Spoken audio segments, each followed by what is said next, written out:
So what is toxic femininity? Well, I mean, so I don't mean to jump ahead of ourselves, but I mean, I did bring up Amber Heard, right? I mean, so she's toxic. When we think about toxic masculinity, they say that it's when you take things that are traditionally masculine virtues, like maybe toughness or competitiveness, and you take them to a twisted extreme, right?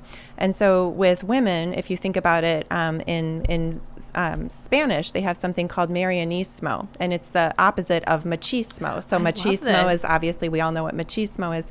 Marianismo would be almost like the kind of a counterpart to that, which is where, there's this extreme reliance on, kind of a victim role, right? And with the Amber Heard thing as well, it was very interesting because from a criminal psychology standpoint, attractive women will always fare better in a courtroom than an unattractive woman unless it is shown that she used her attractiveness to in some way carry off the crime, and then her attractiveness will statistically turn against her. Interesting. Right? So about toxic femininity, then, that would be the case of a woman who uses her femininity, her beguiling feminine self, in a way that twists and manipulates and deceives people.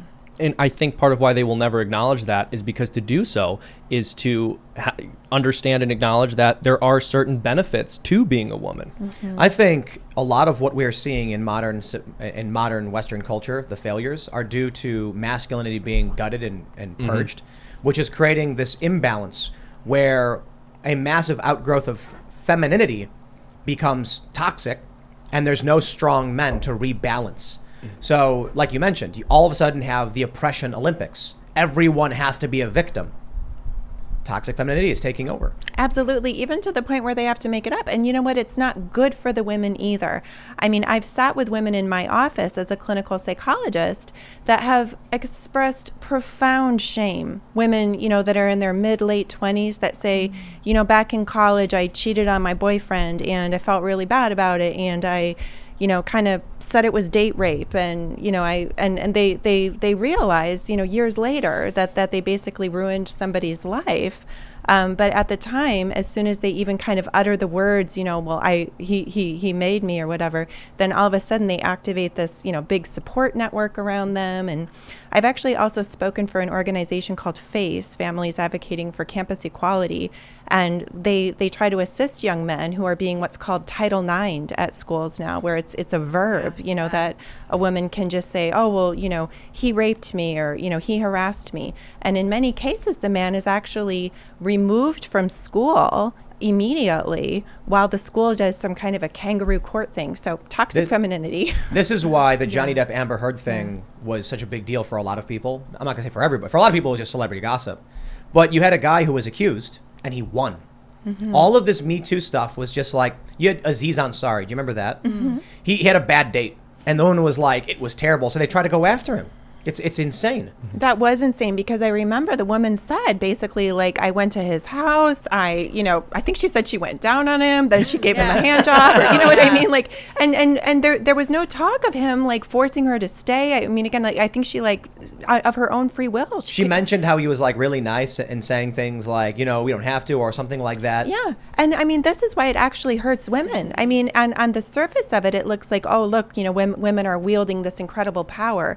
But the truth is that it actually hurts women. It infantilizes women. It suggests that we're not actually capable of going out and having some drinks and making our own choices and being able to stand by them. It's actually hurting women. Right. I would argue part of what all of this comes from is our society's insistence upon oppressing the innate or suppressing the innate understanding that sex is a special thing. So people think they can just go out and do it meaninglessly, and then they regret it. But because the culture constantly signals to them that there's nothing wrong with doing that, they wonder, why do I feel bad about this experience? And I think one conclusion they could draw from it is there must have been some coercive element here. I must not have chosen this because I've regretted this. And I've actually seen people say, oh yeah, no, if you regretted it, then it was coerced, which is an insane thing to say. I will say the interesting thing about it is in modern culture, we associate hookups with regret. That in TV shows and movies, it's like they wake up the next day like, oh man, Then you also have the walk of shame. Of course. After someone hooks up in college and they're walking out of the dorm or the frat or sorority house, it's like a shameful thing. And I'm like, that's really weird for a society that's trying to tell people it's shameless, it's prideful. But then in every facet, people feel something negative about the experience. It's so interesting to me that they still feel shame. I still firmly believe that shame holds a very important role in society, and people just choose to ignore it. And one of the things I've constantly said is that every sex scene in every movie is completely unnecessary because our culture does not believe that sex means anything. What's the point of having sex? You're just doing a thing. Who cares? Are you deeply in love? Oh yeah, Probably not. I just watched The Boys. Sorry. I watched the first episode. I think just the first episode. Have you ever seen The Boys? No. This is a superhero show? Yeah. And in like the first 15 minutes, there's just like a ton of sex. And then I was like, it didn't do anything for the story at all. You know, I was Never like, does. I get it. Never does. It's like we're sitting here and they're like, you know. It does something for the guy who made the story. That's why he put it in there. Exactly. Yeah. I guess. Like there's like a scene that didn't even need to happen. It And happens all the time. Yeah, I know. in I was like, movies. what was that? Name it. 'Cause even in films that like, even in films where, you know, two people having sex was important to the plot, you never need to show it. It's very interesting that they choose to so often. Yeah. Yeah. Well, it's clear to me that they just want it to be borderline pornographic, just to draw the eyes and the clicks or whatever, because as far as I can tell, in this culture, sex means nothing, which is incredibly sad to me. But I So think there's important. I think there's a deeper question in, you know, why do humans have these hookups and then regret it in the morning? Why is that such a common thing that's They still feel shame. yeah, like why? Interesting. If you hook up with Because- like a girl that's your friend that you're not attracted to when you're both drunk, and then the next morning you're like, oh God, what have I done? I've changed the dynamic of my relationship. That's the only shame I've ever felt walking out of a girl's house. But every other time it's like, hell yeah.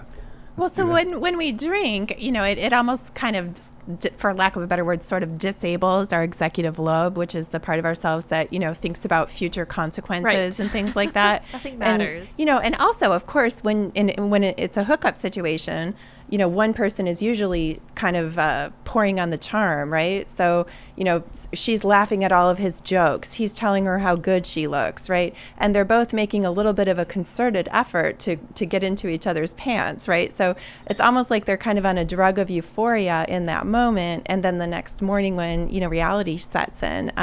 And Lydia, to your point about shame as well, just I want to back you up on that. There's a psychological healthy function of shame, which Absolutely. is to let us know when we have broken our own boundaries and broken our own standards.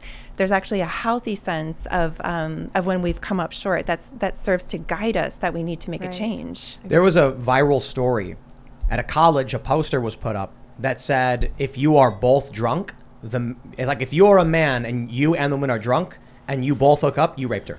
Right, which is so insulting to women. You know what I mean? Because basically what that is saying is that I need a chaperone if I'm going to go out and have drinks. You know, Exactly. like that's where that goes. It means that I'm not able to just choose anymore, like how much to drink and when I'm ready to go home with somebody. I mean, I'm married now, so I'm just speaking Don't have to worry about it, hypothetically. yeah. but- I'm pretty sure there was a story where, I vaguely remember this. I think Reason reported it. A man and a woman both got drunk and hooked up at a college, and the man immediately went to the school and reported her for raping him, and she got in trouble. And they were all Wow. freaking out. And there's like, that's the way the game works. He Yeah. was worried that she was going to go and report him, so he reported her first, and then he wins Good because he for reported her him. first. That's interesting. But yeah, I did want to say, I do think that the fact that a woman can't have a few drinks and maintain her bodily autonomy, when I started hearing about kids who are able to change their gender at the drop of a hat, I was like, this is so insulting that I can't go out and have a beer and then sleep. Not that I ever would. I would never. I never have, and now I'm married, so it's fine. But it's like that you would have no bodily autonomy just by the mere act of drinking a few drinks is ridiculous to me. It's treating women like children. And if you want more special access content, head over to timcast.com and become a member. Your membership helps sustain this company, keep our journalists employed, makes this show happen, and you will get access to exclusive members-only segments of the Timcast IRL podcast, and there's a massive library to check out. So again, go to timcast.com or tune in Monday through Friday at 8 p.m., and we'll see you all there.